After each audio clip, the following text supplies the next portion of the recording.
We pity your pathetic dependence on this web video for your weekly news, but here we go anyway. Just before the hour, Tom Hartman here with you, and Kevin Camps, the radioactive waste watchdog at beyondnuclear.org, is on the line with us. Kevin, welcome back to the program.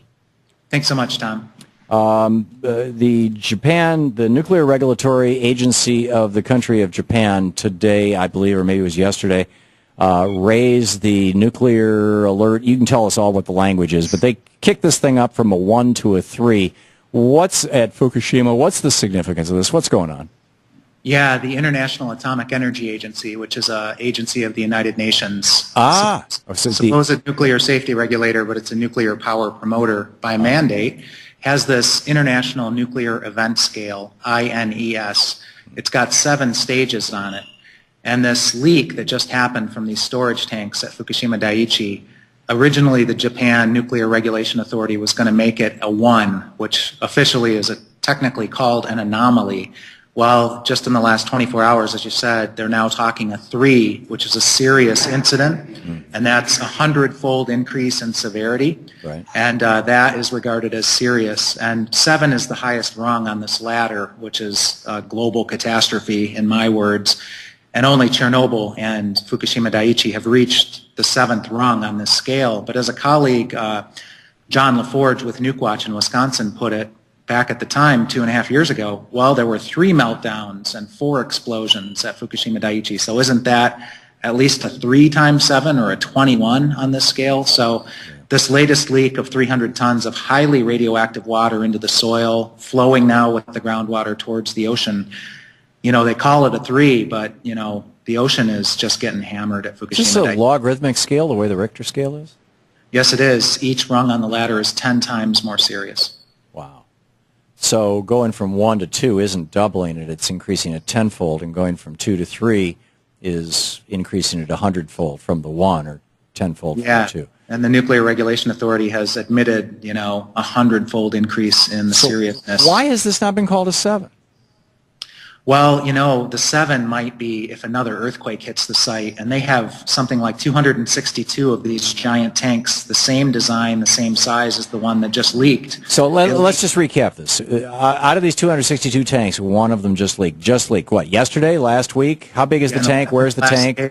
In the last day or two, they've admitted to this latest leak, and it's 300 tons of highly radioactive water. It's giving off a dose rate of 10 rem per hour, and the way they discovered the leak were puddles on the ground giving off 10 rem per hour.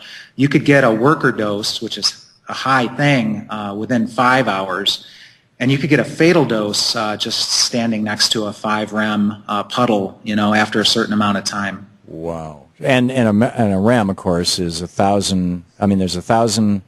Is it 1,000 millirems or 1,000,000 millirems in a rem? 1,000. 1,000 millirem make 1 rem, and workers and 1,000,000 internationally are limited to 2 rem per year. Wow. Members of the public to a mere 100 millirem per year under normal circumstances. So this thing is giving off 5 rem per hour, I think is the figure. So that's pretty much the level of radioactivity that the core material itself would have, isn't it? Sorry, I misspoke. 10 rem per hour from this puddle of water on the ground. No, if you get into the core material, I mean, you're talking just unimaginable dose rates. You're talking, I don't even know if it's millions of rems per hour. Wow. But that's an instant. If you were to get close to the cores without radiation shielding, you would be dead within a second. Wow. Wow. From gamma radiation. What is the... So far, I mean, we've had a lot of workers, or Japan has had a lot of workers exposed to this. Has anybody disclosed the consequences of this? Do we know how many people have been directly affected by the Fukushima meltdown?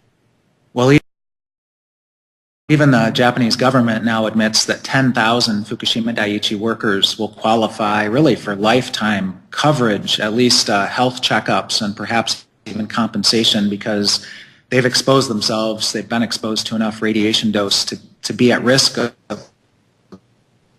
leukemia. And there's other categories probably thousands of Fukushima Daiichi workers are going to qualify for it, but there have been probably 100,000 workers on that site, all exposed to varying levels of radioactivity. So again, they're going to make it difficult for workers to qualify for those benefits, unfortunately. What about the families who lived in this neighborhood when the plant went down and there was all that initial radiation that the government was pretending wasn't there?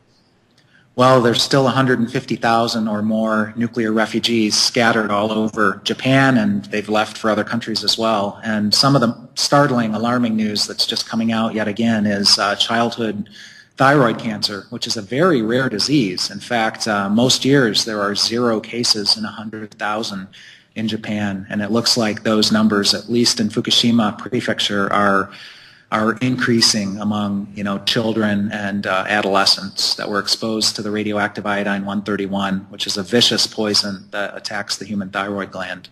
Right, right, and this is terrible. So, Kevin, what can they do? They've got these buildings that are tottering. They're on an earthquake fault zone.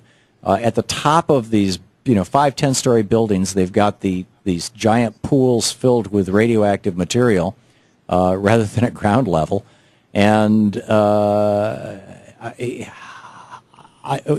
what's next?